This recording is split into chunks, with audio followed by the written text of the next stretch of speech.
Muy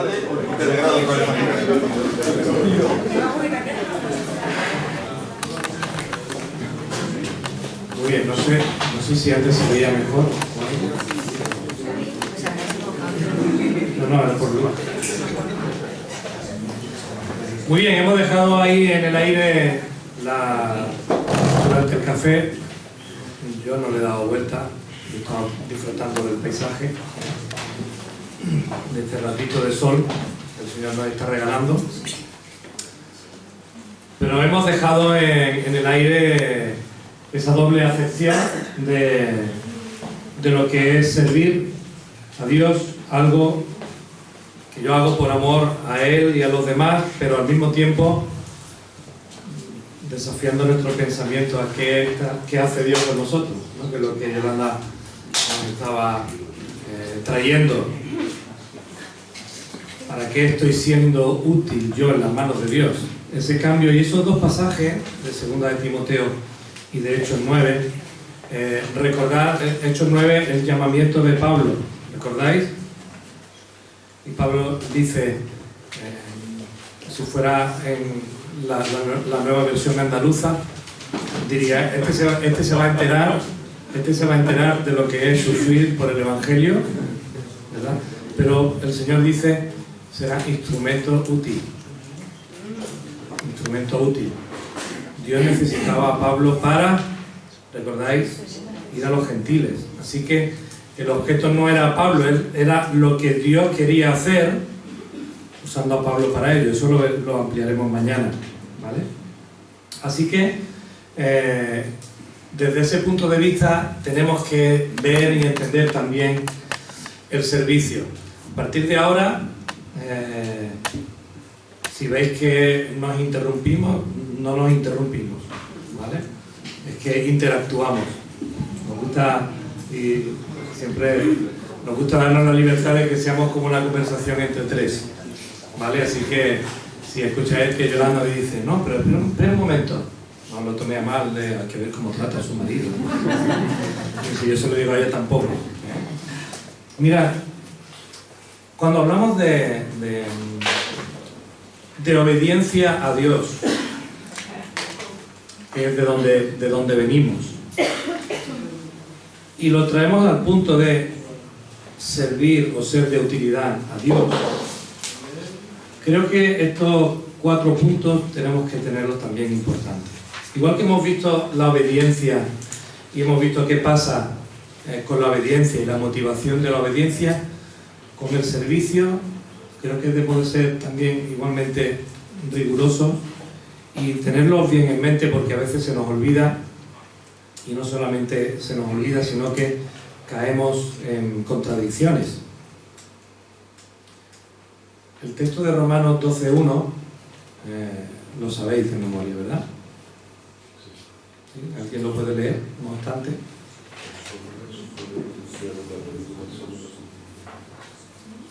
Transformaos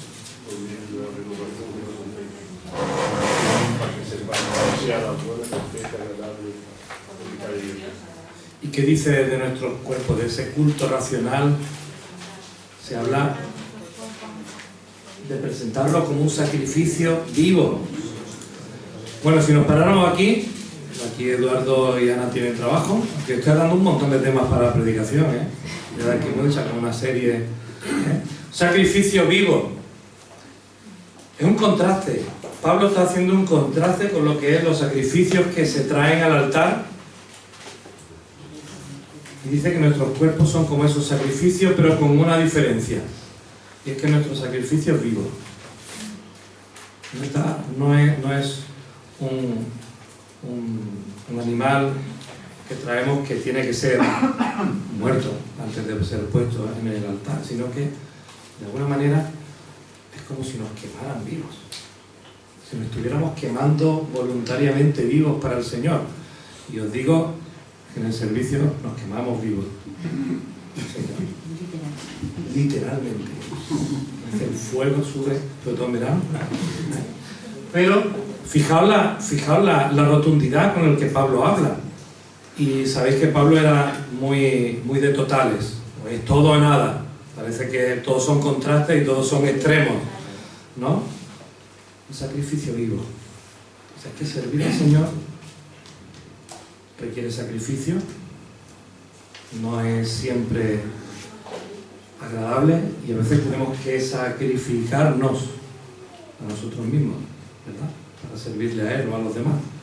Pero eso es algo que tiene que ser vivo, no es algo que viene de la nada. Estamos vivos y como seres vivos, ¿verdad?, nos entregamos en servicio al Señor. También se habla en Filipenses de que es una ofrenda. Fijaos, un sacrificio, pero también una ofrenda. Una ofrenda, dice la RAE, también habla acerca de la ofrenda en términos de algo que yo voluntariamente doy para el bien de otro. Puede ser económica o no. Nosotros estamos acostumbrados a que las ofrendas parece que solo son económicas. ¿Y el tiempo que dedicamos a otros? ¿Es una ofrenda? ¿Y el tiempo que dedicamos a Dios preparando un sermón, una escuela dominical, una reunión de jóvenes, ensayando durante la semana para que el domingo tengamos el tiempo de alabanza? Es algo que yo doy, y que sé que ya no vuelve, ¿no? Pensábamos en el sacrificio de la ofrenda. Si nos fijamos en el Antiguo Testamento, los sacrificios se entregaban para perdón de pecados, ¿verdad? Ese era la motivación, que el Señor perdonara los pecados personales o del pueblo de Israel. Y en cambio las ofrendas eran dadas, ¿por qué? Por gratitud, ¿no?, al Señor. Se daba voluntariamente por gratitud por lo que el Señor había hecho en cada una de las vidas y de las familias. Entonces estamos viendo esa doble perspectiva dentro del servicio. Es por gratitud, como antes hemos dicho, también la obediencia, y a la vez por ese punto también de gratitud, obviamente, pero de presentarnos ante el Señor tal y como somos, para entregarle lo que Él mismo nos ha dado a nosotros, ¿no? Y esa entrega que tiene que ver con el sacrificio no es total, como también antes hablamos. Y ahora pensaba en esta pregunta: ¿alguien ha pensado alguna vez que el servicio no es un sacrificio? Porque es que a veces creo que vivimos así. Me parece que estoy bajándome mucho al suelo. Estoy constantemente pensando en eso. A veces pensamos que servir no es un sacrificio, sino que podemos hacer lo que nos gusta, cuando podemos, aquello que creemos que estamos preparados. Y la palabra del Señor nos muestra que servir es un sacrificio vivo, además, de nuestra vida, constantemente, del día a día, para la gloria del Señor. Voy a contar un chascarrillo de nuestra iglesia, que creo que es extrapolable a todos. Tenemos un equipo de bienvenida en la iglesia, y hay hermanos que están sirviendo en ese equipo, y hay turnos y tal, etcétera, etcétera. Pero al principio de septiembre tuvimos una serie de estudios que dirigí yo sobre la sexualidad desde el punto de vista bíblico, la homosexualidad y después la igualdad del hombre y la mujer en la Biblia, ¿no? Y de pronto, ¿dónde está el equipo de bienvenida? ¿No? Y la responsable decía: ¿pero dónde está la gente? Y fui a buscar a las personas y estaban en la charla, en la clase, ¿no? Justo antes de empezar el culto. Y dijo: oye, lo que soy del equipo de bienvenida, que tenéis que salir. Es que es voluntario. ¿Sabes qué le dijo? No, es que soy voluntario. ¿Cómo que voluntario? ¿Captáis? A veces el sacrificio no es de nuestra propia agenda, no. A veces el sacrificio es que igual el Señor me necesita para estar cuidando de los pequeños a las 10:30 de la mañana para que los padres puedan ir al estudio bíblico. Y el sacrificio es: ¿tengo que dejar yo de ir a la escuela dominical de adultos para servir a otros? O sea, ¿hasta qué punto nos lleva el sacrificio? ¿No? Pues en esa dualidad nos movemos de lo que es el sacrificio, la ofrenda. Un acto de adoración. ¿Alguien que pueda leer Hebreos 12, 28? Porque adoración no es canción. Si fuera canción, sería canción. La adoración es mucho más. que cantar al Señor, ¿verdad? Así que recibiendo nosotros un reino inconmovible, tengamos gratitud y mediante ella sirvamos a Dios, agradándole con temor y reverencia. Gratitud, temor, reverencia. Cuando hablamos de adoración a Dios, ¿qué es lo que estamos haciendo? De nuevo, centrándonos en Él, en quién es Él, dándole gracias, reconociéndole en nuestras vidas, con nuestras palabras y con nuestros hechos. Estamos adorando a Dios cuando le servimos. Lo contrario, si habláramos de motivaciones incorrectas, y ya veremos mañana, toca, mañana, ya hablaremos un poquito de eso. A veces no podemos estar sirviendo a nosotros mismos en vez del Señor. Bueno, mañana no, ahora, dentro de 5 minutos. No voy a estar bien. Tengo las sesiones por ahí perdidas. Tenemos esa conciencia, mejor que la recuperemos si no la tenemos, o que la adquiramos, ¿vale? Porque el hecho de estar sirviendo al Señor y a los demás, estamos adorando al Señor. No es la única forma en la que debemos hacerlo, pero es una forma más en la que lo hacemos. Me acuerdo de nuestra iglesia de Málaga, de donde nosotros procedemos, el pastor que había cuando nosotros éramos más pequeñitos, hicieron una remodelación en la iglesia y cambiaron todo lo que era la parte de delante, lo pusieron más bonito y tal, y pusieron un versículo, cambiaron el versículo que había, que ya no recuerdo cuál era, y pusieron uno que decía: adorad al Señor en la hermosura de la santidad. ¿Había escuchado ese versículo alguna vez? ¿En Salmos? Además está 2 veces escrito. Y yo siempre leía, me encanta leer y soy de leer todo, por todos los lados donde voy, y era una cosa que repetía constantemente: adorad al Señor en la hermosura de la santidad. Y era pequeña y yo no entendía qué significaba eso. Y yo decía: ¿qué versículo más raro ha puesto el pastor aquí? Que es que yo no entiendo qué quiere decir. Y eso pasaron años, y yo lo leía y decía: adorad al Señor en la hermosura de la santidad. Eso está mal escrito, es que no llegaba a comprender el significado, pero llegó un momento en como que se me abrió la mente y entendí, como que lo entendí por partes, ¿no? Y entendí que la adoración tenía que ver con la hermosura de la santidad. Es decir, adoramos al Señor cuando vivimos en santidad, en la hermosura de la santidad. Y eso me hacía mucho, me hizo de pronto pensar, ¿no? Y decir: es que el Señor, claro, siempre ha habido esa confusión de la adoración, de qué es lo que es, de que si es un momento determinado, si es el tiempo de alabanza de las canciones lentas, ¿no? Ese pensamiento muy recurrente y tal. Y claro, yo era pequeña y estaba confundida con eso también, pero entendí que la adoración es la santidad, es estar apartada para el Señor en toda mi vida, en todos mis pensamientos, en todo lo que hago, en todo lo que soy. Y esa adoración pues me lleva a ese servicio y a esa obediencia integral al Señor. Y bueno, a partir de ese momento, siempre que pienso en ese versículo: adorad al Señor en la hermosura de la santidad, pienso en eso. Mi adoración es todos los días y es en santidad, mi Señor. Es estar para Él, para lo que Él quiera de mí. Y yo espero que ese sea también nuestro pensamiento en esta mañana y nos quedemos con eso. Por eso antes mencionaba el tema de la santidad. No es solamente que Dios nos aparta y que nosotros nos apartamos, nuestro carácter, nuestra forma de vida, porque podemos caer en el santurronerismo o algo así. No es el santo que un santurrón, ¿no? Podemos caer en que solamente se trata de un estilo de vida, apartarme de lo malo. Pero no es eso solamente.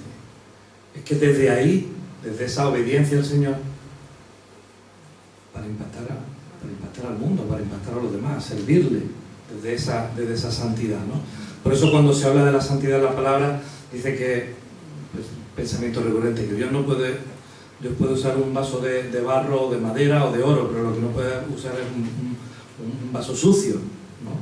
Porque no es el vaso en sí, ¿vale? Un vaso muy bonito ahí, como nosotros lo ponemos ahí en la vitrina, qué bonito queda, es para usarlo, para algo, ¿no? Y ahí es donde vamos uniendo lo que tiene que ver con la obediencia y con el servicio. También dice la palabra de Dios que le servimos a través de nuestros dones espirituales. Vamos a lo mismo. Eso sí lo veremos mañana. Tocaremos el tema de los dones espirituales. ¿Por qué? Porque esa es la capacitación del Señor, del Espíritu Santo. ¿Para qué? Eso lo sabéis, ¿no? Recibo un regalo por gracia, porque Dios quiere dármelo y porque Él sabe por qué me lo da a mí, no a otro. ¿Para qué? Para bendecir a los demás. Para servir a los demás, para que entre todos lleguemos a la unidad de la fe. Bueno, eso viene mañana, ¿vale? Pero también en esos términos habla la palabra de Dios en cuanto al servicio.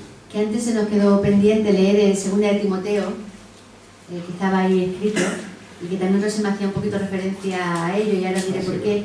Que dice, pero en una casa grande no solamente hay utensilios de oro y de plata, sino también de madera y de barro. Y unos son para usos honrosos y otros para usos viles. Así que si alguno se limpia de estas cosas, será instrumento para honra, santificado, útil al Señor y dispuesto para toda buena obra. Y después habla de huye, de las pasiones juveniles, y sigue la justicia, la fe, el amor, la paz y todo eso. Dice este pasaje, ¿no? Y Rosy me decía antes que no me acuerdo de una visita que hiciste, ¿no? A Francia, ¿era? A Inglaterra. Que dan de regalo una cuchara de madera, bueno, de regalo al perdedor, ¿no? Y ella decía que quería esa cuchara de madera, porque es con la que mejor se hacen los guisos, ¿no?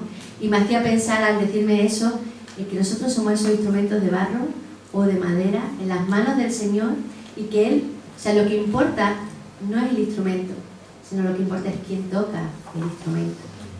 Ay, hermanos, eso es maravilloso. Porque el que toca es el mejor músico, el mejor de todo que hay. Y es por eso que somos útiles en sus manos. No importa quiénes seamos, cómo seamos, no importa las habilidades que tengamos o no tengamos, porque el poder de Dios es el que actúa a través de sus hijos. Y eso también tiene que cambiar nuestra manera de actuar y de servir y de vivir.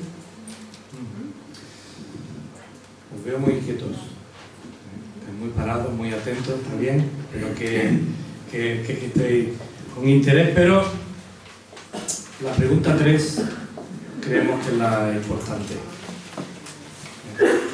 Importante para que no la respondáis solamente ahora, sino que le pongáis incluso un cuadradito y le deis vueltas durante el día de hoy, mañana y lo que es más importante a partir del lunes, porque aquí estamos como Pedro, Santiago y Juan en la transfiguración, ¿verdad? Nos quedamos aquí, no, aquí hemos venido para algo, Así que será bueno que te sigas preguntando, ¿verdad? ¿Para qué crees que le estás sirviendo al Señor? Eso incluso puede hasta cambiar tu percepción del servicio que le estés dando a Dios. Puede estar sirviendo en un ministerio, pero ¿para qué le estás sirviendo a Él? ¿Para qué estás siendo útil en las manos del Señor? Yo, como soy músico, me encanta la guitarra. Cada vez que veo una guitarra y además si está guay, como se suele decir, si me gusta como está David, digo, qué guitarra más guay. Pero ahí puede estar. Y quien hace que la guitarra suene es el que la toca, ¿verdad? Y nosotros somos iguales en las manos del Señor. Podemos ser muy valiosos, pero no ponernos en las manos de Dios para que nos use. Así que ánimo con eso. Muy bien, vamos a coger los dos voluntarios nuevos para que reparta hojas de trabajo, que si no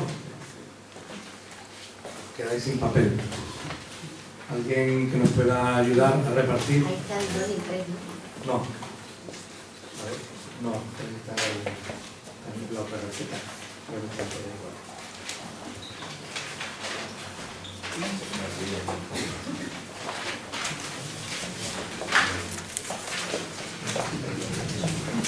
Porque seguimos, ¿vale?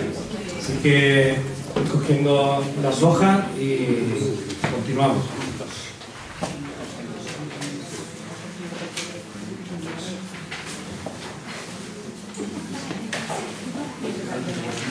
Sí. Si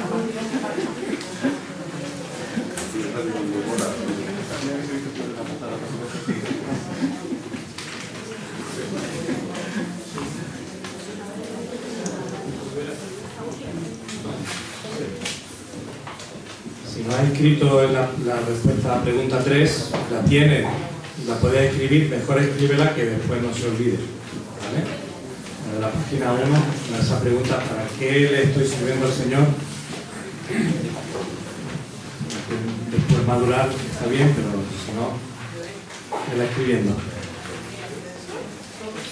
Quería compartir con vosotros un testimonio personal acerca de eso mientras que está terminando de repartir las hojas. Precisamente de ese cambio de enfoque del yo como sujeto, de yo sirvo, a yo como el complemento indirecto. Recuerdo que, bueno, para que nos conozcáis un poquito más, no hace tanto tiempo que fuimos al seminario, ya estábamos obviamente casados. Dani cumplía 6 años cuando nos fuimos al seminario y estuvimos allí 4 años estudiando el grado en teología y después nos fuimos a la iglesia de Cádiz. En Cádiz hemos estado 5 años, estuvimos 5 años y bueno, la verdad es que fue una bendición estar en la iglesia de Cádiz. Aprendimos muchísimo, una iglesia pequeñita, una iglesia muy familiar que fuimos trabajando con ella, fuimos aprendiendo nosotros, que teníamos tantas cosas que aprender y seguimos teniendo tantas cosas que aprender. Pero bueno, llegó un momento, nosotros conocíamos la iglesia de Zaragoza, en la que sabéis que estamos ahora, y bueno, la iglesia se quedó sin pastor, o se iba a quedar sin pastor, y nos propusieron que nos fuéramos a Zaragoza, estando en Cádiz. Y verdaderamente nosotros, la verdad, estábamos en Cádiz muy contentos, teníamos proyectos por delante, estábamos planificando cosas, la iglesia estaba creciendo, pensando en un punto de visión que teníamos un local y cómo hacerlo crecer. Incluso estábamos orando por un local nuevo porque ya no cabíamos en el local que estábamos. Muchas cosas, ¿no? Estábamos en esa vida, preparábamos en Navidad musicales con la iglesia. Bueno, la verdad es que una etapa muy bonita que todavía la recuerdo y la seguiré recordando con mucho cariño. Pero se nos puso aparte de otras cosas, porque sería muy largo contaros todo el testimonio, en esa disyuntiva de si teníamos que ir a Zaragoza o quedarnos en Cádiz. Y creo que lo que nos movió finalmente a Zaragoza fue comprender que no era lo que yo quería, o lo que nosotros queríamos, ¿no? En este caso, no era donde nosotros pensábamos que queríamos estar o no, sino pensar qué es lo que el Señor quería hacer a través de nosotros. O sea, el punto que nos llevó a movernos a Zaragoza fue justamente un pensamiento, por lo menos así lo intentamos y lo entendimos, totalmente desprendido de decir: Señor, si tú me quieres usar allí, yo no sé para qué voy a servir allí, no sé si voy a poder enfrentar una iglesia muchísimo más grande que la que estábamos llevando en Cádiz, no sé los planes que tú tienes, pero si tú quieres, ¿no? Llevarnos allí, aunque yo me quiera quedar en Cádiz y aunque yo esté bien en Cádiz, aunque tengamos proyectos en Cádiz, estemos pensando, no es lo que yo quiero, sino lo que el Señor quiere hacer a través nuestra. Y eso, bueno, aparte obviamente de otras cosas, porque no fue fácil la decisión, la verdad, eso también lo quiero decir. Entendimos que nosotros no estamos aquí para hacer lo que nosotros queremos. No estamos para servir en lo que nosotros queremos. Estamos aquí para servir al Señor en lo que Él quiere de nosotros. Para que le somos útiles. Para que Él, en sus planes y en sus proyectos de reino, nos puede usar, ¿no? Y Él va, lo que nosotros entendimos es que íbamos moviéndonos o que el Señor nos iba moviendo como piezas de un ajedrez. Iba, bueno, pues eso, moviendo para ganar la batalla, ¿no? Y a nosotros de una manera nos movió, a otros nos movió a otros lugares, al pastor que estaba en Zaragoza lo movió a otro lugar, a otro pastor lo movió a Cádiz, y fue una sensación esa de el Señor es el que está trabajando en la historia y nosotros somos parte de ella. Pues escribí ahí: ¿para qué le estáis siendo útil al Señor? ¿Qué está haciendo el Señor a través de vosotros para su reino? ¿Para qué estáis sirviendo? Bueno, eso era lo que quería transmitir. Muy bien, este segundo bloque, también está la imagen. Hemos intentado primeramente poner un fundamento sólido en el que seguir moviéndonos, porque no sé si os habéis dado cuenta, lo que queremos es proyectarnos al presente y al futuro, que mañana podamos pensar, bueno, ¿y todo esto para qué? Y incluso a lo mejor hasta en el cómo, ¿no? Y un paso intermedio es entender que nuestra vida de servicio tenemos que entenderlo también, como apuntaba antes, a que es un paso a paso. Entender en estos mismos pensamientos que Yolanda estaba transmitiendo, en nuestra propia experiencia, que no hemos venido a hablar de nosotros, pero es el caso que conocemos mejor de todos los que estamos aquí, ¿verdad? Hemos estado en una iglesia, hemos crecido en una iglesia de pequeñitos, hemos servido al Señor tocando la guitarra, tocando el piano, y a veces puede pensar que eso es todo, ¿no? Y bueno, el Señor quiere seguir trabajando, obrando, madurando. A veces a la responsable del grupo Alabanza le digo, tú sabes que yo toco la guitarra y que canto cuando me necesites, cuando tal, pero si yo me sigo agarrando a eso, entonces tendremos que buscar a alguien que lleve el discipulado y que predique, ¿no? Y yo estoy aquí, ¿me entendéis la figura? ¿No? A veces podemos quedarnos parados en el hoy y entender que hoy hemos llegado con un proceso hasta aquí, pero que el proceso no termina hoy, que hoy estamos aquí y el Señor puede seguir queriendo obrar, ¿vale? Esa es la idea de este segundo bloque, que no entendamos el servicio como algo que hemos llegado hasta aquí, aquí nos quedamos. Eso va a continuar, ¿vale? Y como va a continuar, las preguntas ya van en otra dirección. ¿Qué esperas de un líder de la iglesia? Si está ahí la pregunta primera, ¿verdad? De la nueva hoja. ¿Qué esperas de un líder de la iglesia? ¿En términos de qué? Hombre, podéis pedir, esto es como la lámpara, ¿verdad? De Aladín, podéis frotar y pedir, y ya Papá Noel verá lo que os trae. Pero, ¿qué pedís cuando pensáis? Y fijaos que hemos destacado la palabra líder. Yo no la voy a explicar. Eso, ¿qué tenéis en mente cuando pensáis una palabra en esa palabra? Un líder de iglesia. ¿Qué esperáis de un líder de iglesia? ¿Qué características personales, espirituales, de trabajo, relacionales pensáis que debe tener? ¿Qué esperáis de ello? Me callo si no os doy demasiadas pistas.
Bien, ¿habéis puesto alguna cosilla por ahí?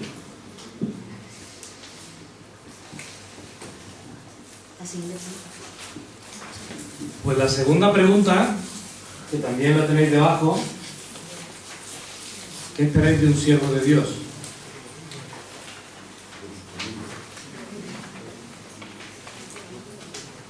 Pues ponedlo.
¿Qué diferencia encontráis en la pregunta?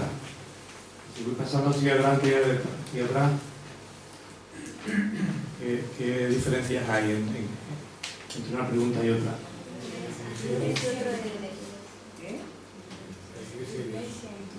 La Iglesia de Dios, ¿y cuál más?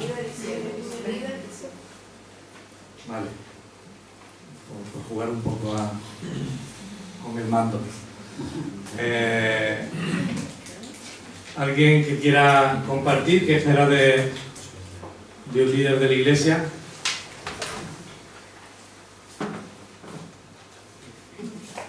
Desde que me crujan bien. Dios mío, aquí estoy. Envíale a él.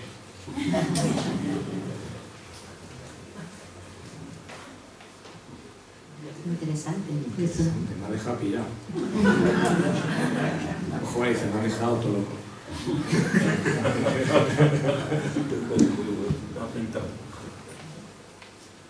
Yo considero que un líder de la Iglesia debe ser un seguidor del ejemplo de Dios, honesto, humilde, que transmita seguridad y muestre empatía con sus feligreses, que sea conocedor de la palabra y sepa transmitirla con lenguaje claro y coherente, y que influya en el espíritu de comunión de su Iglesia.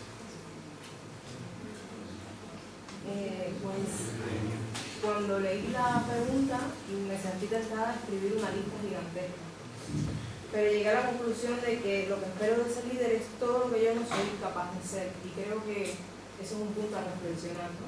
Porque espero siempre que sean pues, humildes, que sean impulsores, geniales, todo lo que yo no soy capaz de ser, y creo que es un punto a reflexionar. ¿Alguien más? No sé. Yo para mí, en lo que un líder de la Iglesia, me gustaría que reflejase a mi buen pastor, porque yo soy el pastor a mi buen pastor es al que voy a seguir. Entonces, si es líder de mi Iglesia, yo que refleje a mi buen pastor, por tanto, escrito tiene que ser siempre siervo en mayúsculas, pero en palabra y en obra. A mí no me sirve solo la palabra, la puedes dominar muy bien, pero que su ejemplo refleje que siga a mi buen pastor. Entonces yo, porque sigo a algún pastor, te veré por el camino, ¿no? Delante de mí, pero que sea como mi buen pastor. ¿Alguien más? Bueno, a mí me gustaría que pudiera decir lo que dijo Pablo, ¿no? Sed imitadores de mí. Pero, bueno, ahí me quedo. Como yo de Cristo. Sí, yo he puesto 4 puntos, he puesto buen testimonio personal y familiar, un fiel maestro de la palabra, capacidad de iniciativa, capacidad para inspirar a la comunidad con previsión. Muy bien. Cada uno habréis escrito un montón de cosas, ¿verdad? ¿Y en la segunda que habéis puesto? ¿Lo mismo? ¿Alguien no ha puesto lo mismo? ¿Alguien ha matizado? José Antonio. Sí, yo he descrito un poco todo lo mismo, ¿verdad? Pero que tenga capacidad de tener un escenario donde se levante un liderazgo que sea adecuado, que sea conveniente, para generar espacios donde el siervo pueda tener más comunión con el Señor, porque él asume la responsabilidad de tener que alimentar al pueblo. ¿no? O sea, que en definitiva es que pueda tener esa parcela de tiempo para comunión personal con el Señor, descansando en un liderazgo adecuado para transmitir con fidelidad, teniendo tiempo la palabra del Señor. Muy bien. ¿Alguien más? Veo que estáis identificando, o muchos de vosotros, el liderazgo con el pastorado, ¿no? ¿No? En mi caso no. No, Vale. pero el líder... En general. Una ligera diferencia entre siervo y líder. Lo que pasa es que ambos tienen que tener un corazón pastoral. Bueno, ¿y siervo? ¿En qué estáis pensando? ¿En el pastor? No. Ah, vale, vale. ¿En quién pensáis cuando pensáis en siervo? Estáis pensando en todos, ¿no? En todos los hijos de Dios que somos siervos de Dios. Vale, vale, igual ya que... No, por ahí van un poco los tiros. Sí, perdón. No, que yo creo que mi diferencia que veo entre un líder y un siervo es que el líder es el que va a servir más, es decir, él va a servir al siervo, es el que más va a aportar, él es el que va a trabajar, es la persona que te va a apoyar. Entonces yo veo esa pequeña diferencia ahí.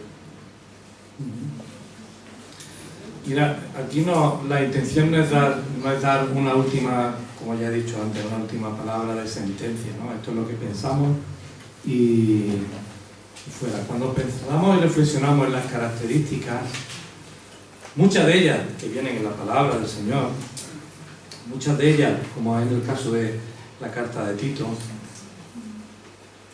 carta a los Corintios, algunas instrucciones que Pablo da a Timoteo, la solemos ver, en primer lugar, como una lista cerrada, en segundo lugar, como una lista para, como en la editorial de nuestras Biblias ha puesto un titulito que pone ahí requisitos de pastores y obispos, requisitos de diáconos, pues entonces nosotros, voy a ser muy crítico con esto, totalmente crítico, nosotros nos lo creemos y entonces limitamos esa lista.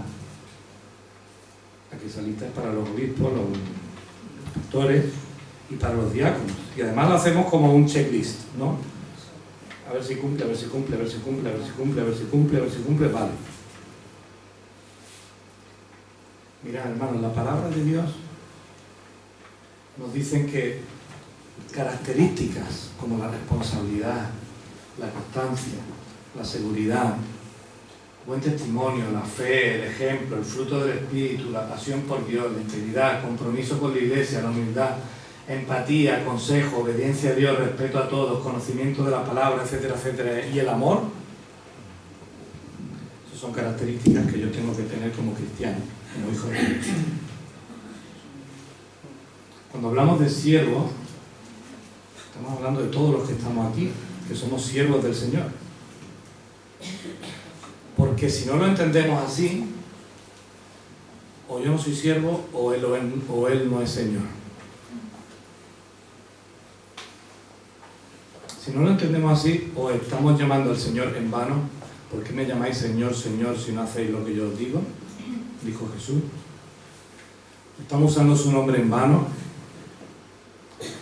¿O estamos usando el nuestro? Porque nos estamos identificando como algo que no somos. El Hijo de Dios por naturaleza es siervo. Si no estamos separando lo que es la salvación del señorío de Jesucristo. Un grave error. Estamos diciendo que Dios me salva y que yo ya después veo lo que hago. Que ya tengo todos los beneficios de la salvación en Cristo, pero ya hablaremos de lo demás. Y la palabra de Dios nos muestra en esa paradoja, como otras tantas que hay, que son inseparables, la salvación y el señorío de Jesucristo. Llamar a Jesús Salvador y llamarle Señor nunca pueden ir separados, sino que van de la mano, y así lo expresan también los escritores bíblicos, nuestro Señor Jesucristo.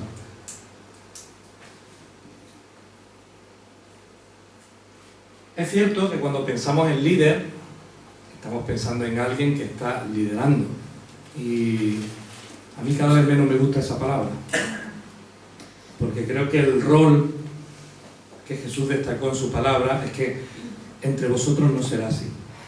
En este mundo tenemos líderes, tenemos coaches, tenemos, y no digo que esté mal, pero tenemos muchos referentes de personas que están ahí para alentar, animar, desafiar, ayudarnos, guiarnos, confortarnos, hacernos madurar, acompañarnos, pero también marcar una distancia jerárquica de unos y otros. Yo estoy aquí porque estoy puesto para y tú estás aquí. Y Jesús le dijo a sus discípulos, entre vosotros no será así, sino que el que quiera ser mayor, que coja la toalla, se remangue, se ponga de rodillas y empiece a lavar pies. Y a veces perdemos de vista, o podemos perder de vista también en nuestro propio lenguaje, y por eso queremos desafiar con los términos, ¿no? Remover un poco el pensamiento. Cuidado. Cuidado, porque cuando estamos pensando en lo que la palabra de Dios dice, eso es para todos. ¿Y por qué es para todos? Porque si alguien anhela obispado, dice Pedro, se me ha ido el pensamiento. Buena cosa anhela, pero eso deberá ser consecuencia de estar viviendo de una manera determinada. Bueno, tendremos que ver los puestos de responsabilidad con temor y temblor en el aspecto de estoy influyendo, estoy cuidando, estoy invirtiendo en personas. ¿Para qué? Como bien habéis dicho, para traerlas a donde yo estoy, que posiblemente estoy en un punto de madurez superior, para que sea como el Señor. Igual que yo me tengo que agarrar a otro que tire de mí, me enseñe, me ayude, me siga desafiando. Sergio Martín no ha terminado todavía, el Señor, su obra con él. Me sigue cincelando, me sigue enseñando. Mi responsabilidad también es ponerme a disposición de otros que me puedan enseñar y que me puedan desafiar y de los que pueda aprender. Pero eso desde la perspectiva del liderazgo, pero lo que queremos también mostrar es precisamente lo otro, ¿no? Que el siervo, o sea, no podemos estar demandando al líder algo que nosotros no somos capaces, que es lo que decía, ¿no? El líder es el que haga lo que yo no soy capaz de hacer, ¿no? El líder que sí que lo cumpla, pero yo, bueno, me escaqueo otra vez, ¿no? O sea, esas mismas cualidades son para los siervos del Señor. No podemos esperar. Es verdad que cuando buscamos a alguien para el liderazgo, o el Señor le da ese don del liderazgo, se supone que va a tener estas características de manera evidente, pero eso no quita que los siervos no tengan que tenerlas, ¿no? Entonces yo, como ya no soy líder, entonces ya no tengo que ser responsable, o ya no tengo que ser humilde, o ya no tengo que ser empático. Entonces ya me puedo tener ciertos privilegios, ¿no? Es que mi carácter es así, entonces yo no tengo que aguantar a todo el mundo. No, esto es para todos. Todos somos iguales ante el Señor. Unos tenemos el cargo, pueden tener el cargo de pastores, otros pueden tener el cargo de diácono, otros de profesores de escuela dominical y otros de limpieza de la iglesia. Pero todos somos iguales ante el Señor. No hay nadie más ni nadie menos. Todos iguales, y cada uno cumpliendo con su responsabilidad. Hay un hermano que quería ver. Sí, yo siempre he tenido una duda entre utilizar líder o utilizar diácono. O sea, yo en el tema de las iglesias, el tema, se ha metido el tema del líder. O sea, yo lo admito, ¿no? Pero creo que es más correcto utilizar diácono que líder en una iglesia. No sé, lo líder, o no sé, es mi punto de vista. A ver, mi punto de vista, y lo tengo muy fresco, porque estamos en proceso de redactar nuestros estatutos, que son de 2009, creo recordar, y han cambiado muchas cosas en la iglesia de Zaragoza ahora mismo. Y precisamente en el grupo de trabajo había un hermano que decía, bueno, ¿han desaparecido los diáconos de nuestra iglesia? Y mi pregunta fue, ¿qué es un diácono? Entonces ya como que entramos en una esfera del debate diferente, ¿no? Diácono en el griego original significa ¿sabéis lo que es, no? Un servidor. Un servidor. De nuevo, vamos a lo mismo. Hechos capítulo 6, titulito, elección de los diáconos. Cuidado, cuidado, porque estuvieron buscando personas para solventar un conflicto que no era solamente poner las mesas, que decían, hay que ver, para poner las mesas eligieron. Ahí había un problema de fondo, y era que se estaban cometiendo injusticias en el reparto. Por lo menos había una queja de que podía haber una injusticia entre las viudas, ¿verdad?, de los judíos y de los gentiles. Y ahí los apóstoles dicen, buscad entre vosotros no personas, no una ley de paridad. Bueno, venga, la mitad de los servidores, 3 judíos y 3 gentiles, ¿no? Para que no nos despistemos, no. Buscad personas, y recordáis cuál era el requisito. El más alto de todos, llenos del Espíritu Santo.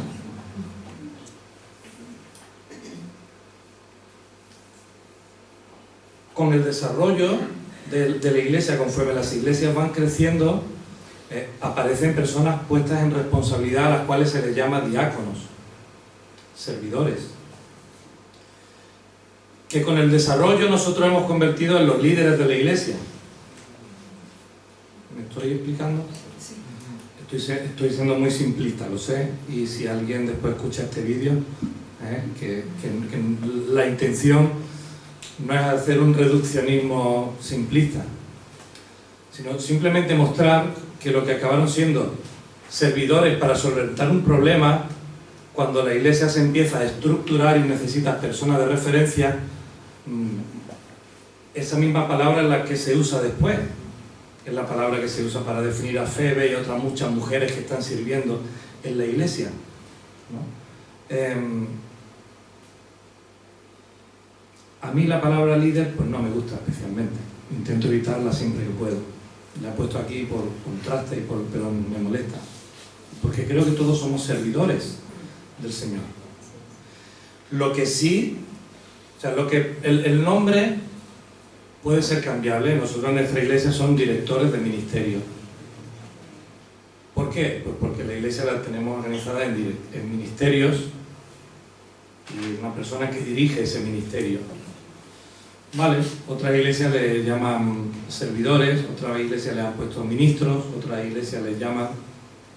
Cada una usa la terminología. Lo que no puede faltar es el para qué están ahí y el qué están haciendo, ¿no? Servidores del Señor. Que quieres ajustarte más a la cultura, al momento en que vivimos y tal, bueno, está bien, pero cuidado, porque las palabras tienen un significado dentro y fuera, ¿no? No sé si te he contestado o te he dado un capotazo, no lo sé, pero yo creo que eso tiene que creo, con todo el respeto del mundo, que tiene que identificar cada iglesia cómo llama a cada una de las personas que están al frente. Si se les tiene que llamar de alguna manera, lo que no puede faltar es el fondo, ¿no? Que están ahí para servir a la iglesia, que son personas que tienen que tener, como todos nosotros, un llamamiento a vivir en la plenitud del Espíritu Santo, y que en el servicio que des, que sea de excelencia y que sea una muestra de la justicia de Dios, y también encaminada a contribuir a la iglesia. Quizás mañana veremos un poquito más de eso. Yo creo que el problema está en que en algún momento o en algunos lugares se ha perdido el norte y se ha identificado al liderazgo como el que manda, ¿no? O los que mandan. Y entonces se ha perdido esa visión, que es lo que quizá vamos a continuar hablando ahora, de líder siervo, ¿no? Que fue el ejemplo que el Señor Jesús nos dio. En ningún momento, pues aquí está más claro que el agua, no sé cómo hemos llegado a confundir eso, ¿no? Que los líderes son los que mandan y son los que deciden y los demás obedecen, o algo así. Es que eso no es nada bíblico. Y ahí es donde está el problema del uso de la palabra, porque realmente un líder, ante alguna de las características que habéis dicho, una persona que impulse, que dirija, que... Bueno, pues eso no tiene nada de malo, entiendo. Es lo que significa ser un líder. No sé tampoco en qué lugar pone que los líderes son los que mandan y son los que los demás obedecen. Pero no sé por qué, en muchos lugares pues se ha llegado a esa conclusión, ¿no? Y ahí es donde está el problema, en el entendimiento de lo que significa el término. Pero por lo menos eso pienso yo. Sí, Rosy, yo en ese sentido que tú hablas es que yo creo que es una característica del ser humano, porque en el Antiguo Testamento vemos que Moisés es el líder y de hecho Dios se abre a todos, pero el pueblo dice, no, mejor que te hable a ti y tú no sabes, porque había temor a Dios, porque acercarse a Dios con ese bajo sucio, a Dios no te puedes acercar sucio, todos estamos sucios, todos, o sea, eso hay que entenderlo de verdad, no hay nadie limpísimo. Pero quiero decir que en esas, entonces en los seres humanos es como que quieres que otro te hable a través de Dios. La responsabilidad de que tú busques a Dios cada día, el arte que Él quiere desarrollar en cada, si nos ha puesto ese agujero a todos, pero ese arte implica una responsabilidad, un trabajo, una constancia. Pero no, que hable a otro y luego me cuenta. Claro, Jesús vino a romper ese velo. No hay lugar santísimo, tú te puedes acercar. Pero el ser humano creo que somos así, a veces. No, que me hable otro, entonces pides que sean los otros los que reciban de Dios y te lideren, O sea, es algo así, pero Dios quiere hijos maduros, pero esa madurez implica me tengo que trabajar, sacrificio, quiero que buscar a Dios, lo que me diga Dios, le voy a obedecer. Claro, si alguien me dice lo que tengo que hacer, me va a jorobar, porque somos seres humanos, hasta que no seamos humanos. Pero si Dios me dice, de Él me trago, como dice Job, me trago lo que tú me dices. Pero porque me lo dices tú, ¿eh? Si me lo dice otro, no. Ay, bueno, no sé si me... Eduardo. A mí me parece muy interesante esta comparación entre líder y siervo, ¿no? Porque como pastores, bueno, creo que es algo generalizado. Tenemos mucha gente, o sea que en la iglesia hay mucha gente que le gusta servir y están sirviendo, ¿no? Pero no les gusta ser líder. Y esto a veces es un problema, porque ¿cómo puedes estar sirviendo si no tienes alguien que lidere? Y es verdad que muchos líderes en la Biblia, como Moisés, pues él tampoco se veía como líder, se veía como un siervo, pero el liderazgo, o sea, el servicio te lleva también al liderazgo. Es decir, que el liderazgo es una posición de servicio, pues que cuando vas madurando y vas sirviendo mucho y vas teniendo experiencia, has de ir asumiendo. Entonces, a mí me ha parecido muy interesante esta comparación, ¿no? Porque a veces parece como que no se quiere asumir responsabilidad o liderazgo para no dar un perfil determinado, ¿no? Pero estamos viendo que el perfil es para todos, para líderes y para no líderes. Me parece como que el líder está ahí más expuesto y se le va a exigir más, o le tenemos que exigir más que a uno que no tiene a mí me parece muy interesante esta comparación. Tú comentaremos algo. Sí, yo estaba pensando lo mismo de esa parte, yo creo, siempre pensando en el ser un líder. Yo creo que la gran diferencia que se nos viene a la mente es la exigencia que tiene el líder y la demanda que uno tiene, pero al final de cabo, si leemos todas esas, la exigencia es la santidad de Dios y todos tenemos esa exigencia. No hay entonces una exigencia mayor a un líder, no, la exigencia del líder es la santidad de Dios y para nosotros es la santidad de Dios. Entonces creo que hay también un poco de miedo de voy a tener más responsabilidad. No, la responsabilidad es la santidad de Dios y creo que esa es la línea que tal vez hay que un poco de aclarar, porque muchas veces no huimos de la palabra líder va a exigir más de mí o va a exigir más responsabilidad de mí, sabiendo de que al ser siervo tenemos la misma exigencia, tenemos la misma exigencia de santidad y todo. Hay, tal vez la parte es la guianza de personas, que eso ya es, pero la exigencia y la responsabilidad creo que es la misma. Exactamente. Sí. Bueno, al hilo de lo que estáis diciendo, ya es más pregunta que afirmación, simplemente duda. Quizás no confundimos siervos somos todos, está claro, seas tu líder o no, siervos somos todos, pero quizás confundimos don con... Yo creo que ser líder presupone que tienes un don para ello. Sigue siendo siervo y a lo mejor eres siervo, pero no por eso tienes que ser líder. no sé, es una reflexión. Por ahí vamos a seguir, ¿vale? Por ahí vamos a seguir. Ese es el camino que estamos transitando, ¿vale? Y eso es lo que estamos también intentando de llegar a ciertas cosas que van por ahí, pero si no dejamos esto claro, por lo menos desde nuestra responsabilidad y punto de vista y entendimiento de la palabra, nos hacemos un flaco favor, porque va a llegar algún momento en el que nos vamos a pegar el tortazo, o porque no hemos entendido bien, o porque no nos queda claro, o porque, pues yo creía o yo pensaba, ¿no? Y estamos intentando, dentro de nuestras posibilidades, a ver si somos capaces de guiarlo de una manera mínimamente coherente. Yo creo que si no somos todos, y los líderes tienen que tener cierta madurez. O sea, alguien que se acaba de convertir no creo que pueda asumir un diaconado, un liderazgo. Pues para mí esa es la diferencia. Yo creo que los diáconos, los líderes, tienen que como fijar el rumbo de la iglesia, guiar a la iglesia. Tampoco pienso que, por ejemplo, están otras iglesias en las que son responsables de ministerios y hay gente que igual no es responsable de un ministerio, pero sí es maduro para ser diácono. Y sin embargo otra persona es muy buena en la alabanza, no tiene por qué ser un buen diácono. A mí, por ejemplo, prefiero que sean diáconos o líderes sin que obligatoriamente esté ligado a un ministerio. Nos seguimos dando, y como hemos dicho, escucharos nos ayuda un montón, porque nos ayuda en primer lugar a ver si tenemos que pegar un timonazo, hablando de más, es decir, tenemos que coger todo lo que hemos preparado, pegar un giro de timón y enfocarlo de otra manera. Pero mirad, sí es cierto que evidentemente en el contexto en el que estamos hablando, estar a cargo de otras personas y estar en un cargo de responsabilidad en la iglesia, claro que va a ser un extra de sacrificio, un extra de entrega y un extra de otras muchas cosas. Y es bueno considerarlo. El mismo Jesús dijo, mirad, y lo dijo para su seguimiento, mirad, echad cuentas antes, no vaya a ser que salgáis a enfrentar la batalla con menos ejército del que hace falta, os pongáis a construir la casa con menos ladrillos de lo necesario, porque al final podéis caer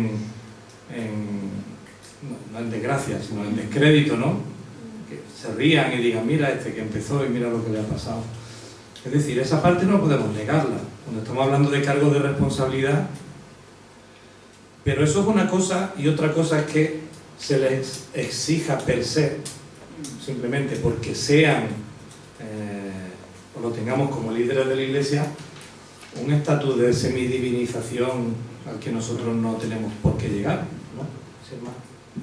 Yo he buscado sinónimos de líder, ya que no nos gusta, ya que la palabra nos da un poquito de así, ¿no? Y entonces dice caudillo, adalid, paladín, cabeza, cabecilla, jefe. Por ejemplo, la cabeza. Hay personas que tienen la naturaleza, por naturaleza, el ser cabeza de algo. Y esto no lo vemos en las iglesias, ¿eh? Vamos a trasladarnos a cuando éramos pequeñitos en la escuela. Cuando llegamos por primera vez a la escuela y nos sentamos, vimos que uno destacaba y todos le seguían a ese. Lo ponían de delegado de clase. Y te estoy hablando de niños, luego está la expresión, está líder negativo, líder positivo. O sea, hay quien es líder negativo, ¿no? Pero son personas que tienen un don de mover masas. Hay otros que hay algo que les atrae a esas personas y hacen lo que esas personas están proponiendo hacer. Y eso es un don. Hay personas que nacen con ese don, otros no nacemos con ese don y no podemos serlo, porque además no nos obedece nadie. O sea, no nos obedece ni nos... no, la palabra es incorrecta, la palabra no obedecer, o sea, no nos sigue nadie, porque no nacimos con ese don. O sea, y eso se ve desde, no en las iglesias, estoy hablando de cuando éramos niños y íbamos a la primaria. Por eso vamos a hablar de los dones, ¿no? Ahí donde apunta Pablo, a los dones que el Señor ha repartido a cada uno y cada uno pues tendrá que ponerlo en práctica en el lugar donde le corresponda y donde sea útil para el Señor. Por eso algunos pensamientos que estaba escuchando es que no es cuestión de gusto. O sea, no es cuestión de gusto que yo quiera ser pastora. es cuestión de un don y un llamamiento que el Señor me ha dado y que yo entiendo, es que ahora no voy a adelantarme, no me quiero adelantar, pero que la Iglesia corrobora que el Señor te da para poner en práctica. Entonces, por eso cada uno ocupará su lugar en la Iglesia, pero con el entendimiento claro, tanto el líder como el siervo, o sea, todos somos siervos, pero tanto unos como otros, los líderes como los que no son líderes, tenemos el mismo llamamiento, que es la santidad al Señor, y todos tenemos la misma responsabilidad en ese sentido delante de Dios, y eso es lo que tenemos que tener claro, pero después ponerlo en práctica pues según los dones, que es lo que vamos también a llegar a ello, ¿no? Quizá el ejemplo de Timoteo nos ayude a entender esta dimensión, ¿vale?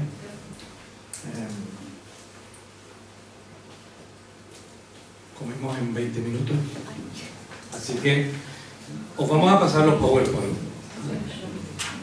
No lo quería decir porque si no, no tomáis nota, y después se os pierde el PowerPoint por ahí, pero estáis echando fotos algunas, estáis apuntando. Mirad, cuando pensamos en Timoteo, como tenemos dos cartas que Pablo le escribió, y como en Hechos se nos recuerda que fue un acompañante de Pablo, ¿qué es lo primero que se dice de Timoteo en Hechos de los Apóstoles? Que era un chico, un joven, del que daban buen testimonio en su iglesia y en las iglesias de la zona. En Hechos 16, versículos 1 y 2, si alguien lo puede leer, aunque está ahí puesto en segundo lugar, pero he querido saltarme al segundo y después ir al primero. Hechos 16, 1, 2. Alguien que lo lea en voz alta. Venga, que sabéis leer segundo. Después llegó a Derbe y a Listra, y he aquí había allí cierto discípulo llamado Timoteo, hijo de una mujer judía creyente, pero de padre griego, y daban buen testimonio de él los hermanos que estaban en Listra y en Iconio. Más o menos distancia aproximada Bilbao, Bermeo, todo lo que es el círculo de unos 30 kilómetros a la redonda, ¿vale?, de Bilbao. O sea, que un cierto discípulo, nos está hablando de un chico que era discípulo del Señor, que daban buen testimonio de él en su iglesia y en la Unión Bautista de la zona, Y Pablo, cuando llega allí, presta atención de eso y dice, mira ese. Resulta que su madre, que es lo que después Pablo le recuerda en la carta, que lo he puesto, su madre y su abuela les habían enseñado desde pequeños las cosas del Señor, en la ley, ¿verdad? Su madre era judía, su padre no, y su madre y su abuela fueron los que le hablaron del Señor, le estuvieron enseñando, le estuvieron contando acerca de esas grandes obras que Dios había hecho en la historia del pueblo de Israel. Él había sido instruido desde pequeño, así que ya es un jovencito cuando Pablo llega allí y encuentra en él buen testimonio. No que él lo vea, sino que dan buen testimonio de él la iglesia, los hermanos, las congregaciones. Y entonces Pablo, que es la continuación en el versículo 3, lo coge como ayudante. Pablo va a seguir haciendo el ministerio y lo coge como ayudante, como acompañante suyo. Y él ya no solamente es un niño que ha crecido en la iglesia, no solamente es un jovencito que está poniendo las proyecciones en los cultos, sino que ahora, oye, que hace falta montar un punto de misión, pues tú vente que nos va a ser de utilidad. Estoy haciendo un paralelismo a nuestros días para que podamos entenderlo. Y después de esa experiencia de acompañar a Pablo, es que Pablo ve la necesidad y siente la necesidad de que alguien vaya a la iglesia de Éfeso a pastorearla porque está viendo algunas cosas que se están yendo de madre. Y entonces Pablo le envía allí a pastorear esa iglesia. ¿Vale? Timoteo no sale de la nada. Timoteo no es nombrado por un concilio. A ver, ¿a quién cogemos? Que no tenemos a quién coger. Ah, mira tú, venga, tú que eres de Listra, pues mira, tú que conoces el contexto, allí te mandamos. Hay un recorrido. Y posiblemente si al joven Timoteo su madre le dice, y tú vas a ser pastor de la iglesia en Éfeso. Sale corriendo y ese sí que llega a España. Me monta en el barco de Jonás y sale. ¿Cómo hemos llegado cada uno de nosotros aquí? Yo me pongo en su piel. Si a mí de pequeñito estoy en la iglesia y me dicen, Sergio, tú vas a ser pastor en una iglesia. Yo, ¿cómo? Pero ha habido un desarrollo. Hermano, démosle la vuelta a la tortilla, porque visto así no suena muy bien. Démosle la vuelta. ¿Puede alguien ser, en lo que estamos hablando de liderazgo y de responsabilidades, de madurez, puede ser alguien pastor de una congregación con todo lo que eso significa, bíblicamente hablando, de cuidado, de enseñanza, de guía, de acompañamiento, de desafío? Si no ha tenido antes una experiencia previa, como mínimo de haber estado acompañando y de ver lo que es la obra en sí, a veces pasamos de aquí a aquí. No pasamos por el seminario, el de la vida o el de la experiencia, o el de teología. A veces le pedimos a gente que sean referentes y buen testimonio, y es que a lo mejor lo que está fallando es que nunca han sido ni siquiera enseñados. O a veces mandamos a que acompañen simplemente por, como decía mi buen amigo, mi hermano, predecesor en el Ministerio del Meta, Antonio Calero, dice, hermanos, por favor, pensad bien a quién nos mandáis al seminario, porque pensáis que el seminario es una regla lo todo. El seminario está para formar a los llamados al ministerio, no nos mandéis a las personas conflictivas que no queréis vuestra iglesia. Mira, te mando al seminario y se quita regla. Porque después lo que pasa es que esa persona, después de 4 años, termina el seminario y pastorea una iglesia. Y si su vida es un desastre, con temor y temblor tenemos que enfrentarnos a eso. Ahora, esto es un caso exclusivo, pues ahí es donde tenemos que pensar, dónde estamos nosotros. Lo que yo creo, que ahora te doy paso yo, lo que yo creo es que ese desarrollo que tuvo Timoteo tenemos que tenerlo todos. Creo que no tenemos que quedarnos aquí. Que posiblemente eso ya sea tema de otra conferencia, pero una realidad. Yo estoy aquí, estoy sirviendo al Señor, soy de buen testimonio, estoy en mi iglesia y no puedo decir que eso es la mayor bendición que una congregación pueda tener, que todos seamos de buen testimonio, que todos estemos sirviendo al Señor. Pero, ¿y si el Señor está necesitando personas que cuiden de otras? Pero, ¿y si el Señor está deseando usarte para ampliar su obra? Pero, ¿y si el Señor te quiere para que tú cuides de los adolescentes o guías a los jóvenes en una escuela dominical? ¿Somos nosotros quienes decidimos eso o somos obedientes al Señor? ¿Asumimos el reto aunque no nos sintamos que damos la talla? Hermano, nadie da la talla. Nadie da la talla.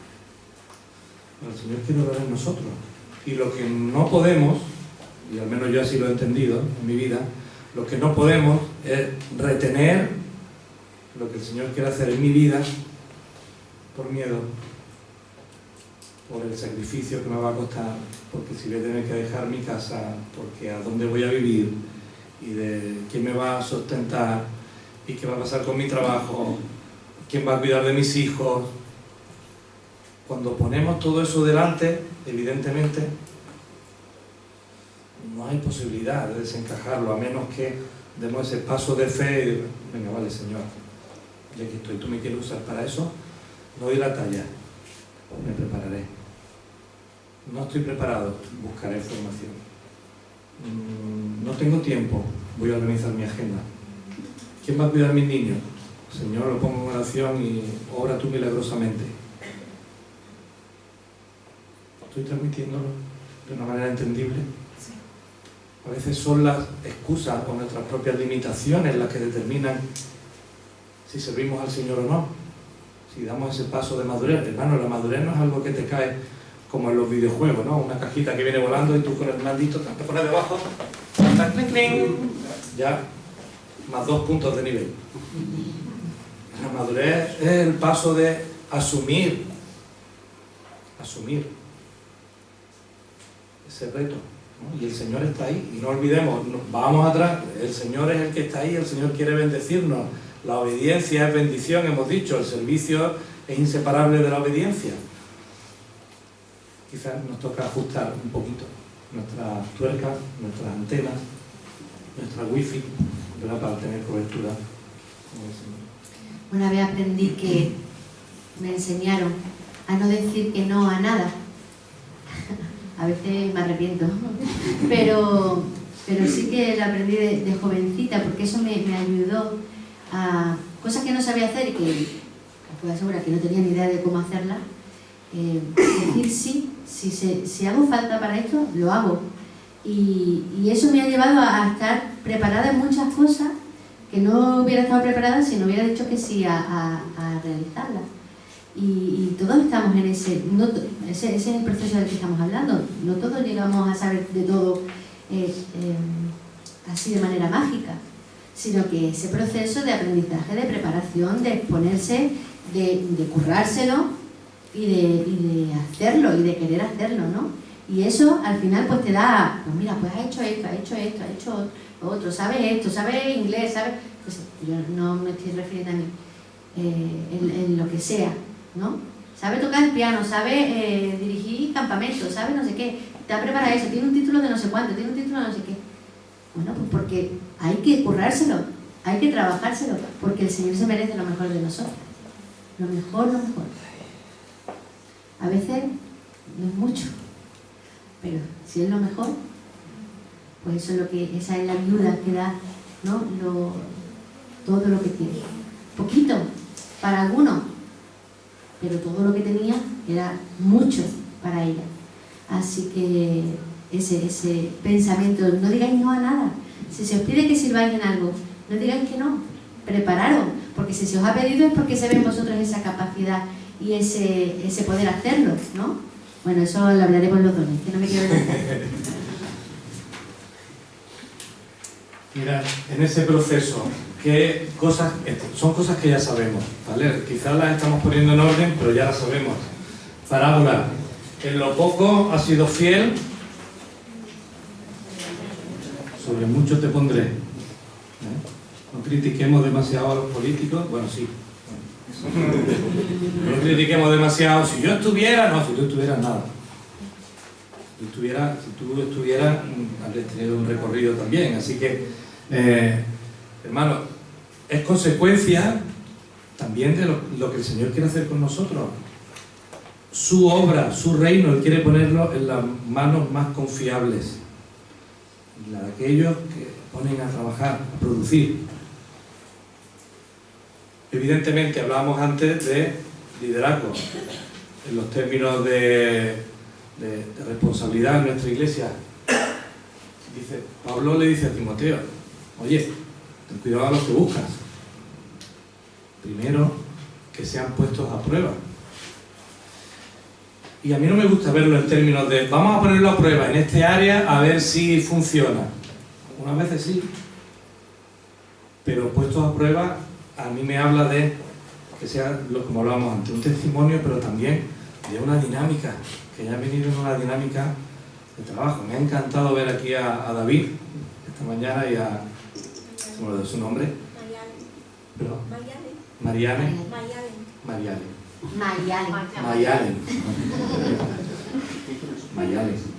Pasando las diapositivas. Y he llegado conectado al mando y estaba probando si funcionaba el PowerPoint y me dice David, me flipa lo que estás haciendo. De hecho, es el mando, no soy yo, David, el mando. A ver, me deja, y ha probado y tal. Hermano, eso es maravilloso. En David, en un hermano de 40 o en un hermano de 68.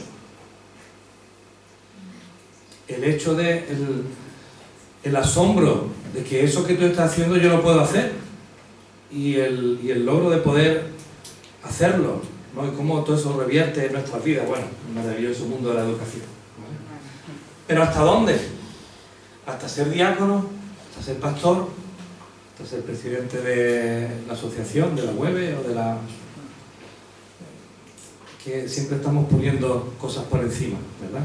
Como decíamos antes, nos parece como humanos la tendencia es a poner personas por encima, y cargos, y cargos, y cargos, y dar más cargos, hasta la estatura de la plenitud de Cristo. Y a eso estamos llamados todos. Eso Pablo lo dice a los Efesios 4, cuando habla de la iglesia, y que estamos para maestros, pastores, evangelistas, profetas. ¿Para qué? Para capacitarnos a todos en esos dones específicos de formación. ¿Para qué? Para que todos juntos, cogidos de la mano, crezcamos a la estatura de la plenitud de Cristo. Os aseguro que si todos los que estamos aquí ponemos eso como uno de los lemas de nuestra vida, no habrá problema para saber si tenemos que poner diácono, a quién hay que poner de líder, a quién hay que poner en este sitio, quién puede hacer esto, quién puede hacer lo otro. Porque el Espíritu Santo va a estar obrando. El Espíritu Santo nos va a dar discernimiento. El problema es cuando nadie está siendo fiel en lo poco y hay lugar para muchos. Y entonces el quebradero de cabeza constante de todas nuestras iglesias, todas, no creo que ninguna se escapa de eso, porque hace poco estuve en un congreso virtual en Canadá con pastores de todo el mundo y decía, tenemos una crisis de voluntariado. Yo digo, mentira. No tenemos una crisis de voluntariado. Tenemos una crisis de entendimiento de que somos siervos del Señor y que ser siervo del Señor cuesta. Como consecuencia, evidentemente, faltan voluntarios. Después hablaremos en cuanto a eso. Primera de Corintios 13. Como no es un texto para bodas, aunque sí nos sirve muy bien para las bodas, Pablo, solucionando problemas en Corintios, ¿a dónde apunta?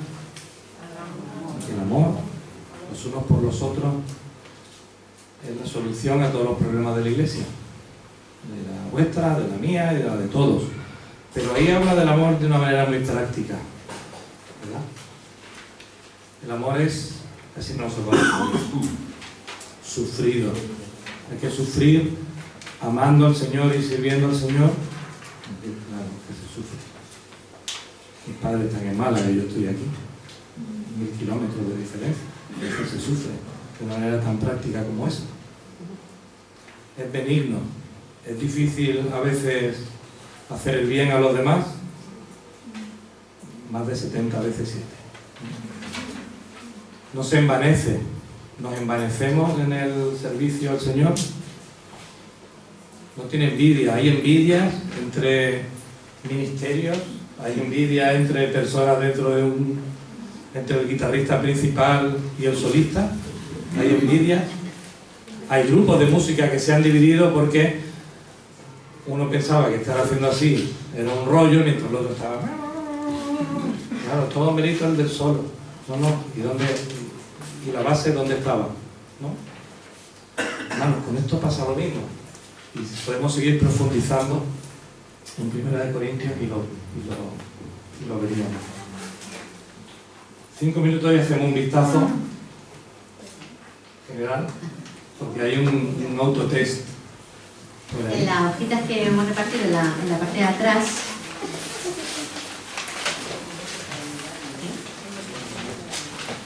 queríamos llevaros a dos preguntas, a dos reflexiones diferentes. ¿Qué riesgos puede conllevar el servicio? ¿Qué pensáis? Y podéis escribir algunas cosas que también tienen que ver con esto precisamente que acaba de decirse de 1 Corintios, ¿no? Alguna cosa que podáis haber encontrado en vuestra experiencia al servir, pero que podáis responder a este autotest pensando en vosotros mismos. No vamos a compartirlo ni nada, cada uno es una reflexión personal, a ver a qué conclusión llegáis respondiendo a estas preguntas, ¿vale? Una autoevaluación.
Os estamos dando un papelito para que pongáis vuestro nombre. Y ahora lo echéis en una cajita. ¿Qué vas a soltar ya? La sorpresa.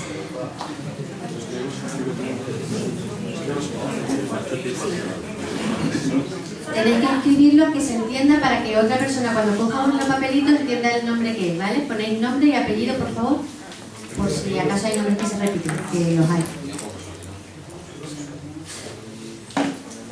Perdón, no queremos que os distraiga mucho, solamente que si no, no nos da tiempo doblarlo, sí.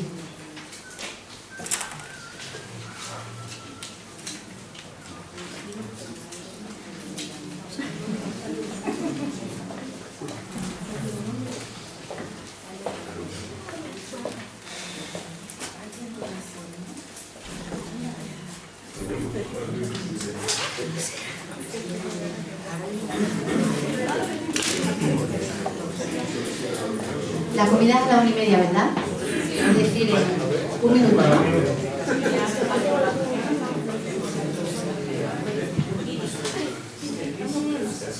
Bueno, como vamos a tener tiempo, y ahora no tenemos tiempo, como suele pasar, podéis pensar en estas preguntas y reflexionarlas, poneros delante del Señor, porque cada uno, como hemos estado diciendo bien dicho, tiene su responsabilidad delante del Señor.